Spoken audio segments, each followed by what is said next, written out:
What's up, guys? In today's video we're gonna remove this little scraped off paint of another vehicle that came onto this customer's vehicle. So we got a couple of things. We got a brake cleaner, parts cleaner, we got a little bit of Windex soapy water, we got a rag. So that's all we're gonna need. So this is everything that we're gonna need. And what we're gonna do is, first thing, you need a clean rag. Okay, soft rag. What you want to do is you want to take your parts cleaner.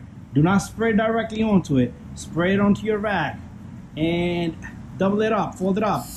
Get some of this. And the reason why you don't want to spray it onto the vehicle because it's going to eat your paint, so you don't want that. And what you want to do is you want to rub this. Get this baby off slowly.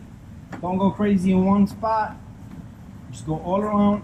And look at this big scratch in the bottom here. So all we're gonna do is spray some more onto this guy and wipe this off. Small little scratches, and we'll wipe them off very easy. Look at that. Looks like 10 times better. We're gonna switch up spot on our rag. And what you wanna do is give it another touch. So deep scratches, the paint goes deep into it. You might not get all of it out, but much as you can. Just go in the direction that scrape is in. You don't want to go up and down because that won't help. Okay, now what I want to do is small little layer of this spray. What this is going to do is it's going to remove the chemicals. That way it doesn't eat your paint, doesn't destroy your paint. Anyways, once you're done with this, let's give it another last touch with your cleaner again. Find another clean spot on your rag, and let's see if you could get whatever's left behind. Bada bing and bada boom. We're all done. I don't want to do any more, and that's it. I told the customer free of charge.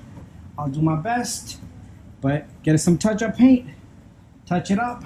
If you want to fix it 100% properly, you're gonna have to find a body shop, spray this guy on it one more time, and wipe it down. Bada bing, bada boom. We're all done. Thank you for watching, guys. Don't forget to subscribe to my channel if you haven't. Small little tips, things I do in the shop. You guys can follow along and do yourself. That's it. And look at the difference. It's like brand new. And just need a little bit of a touch-up paint all around it, but that's it. It's all done and set.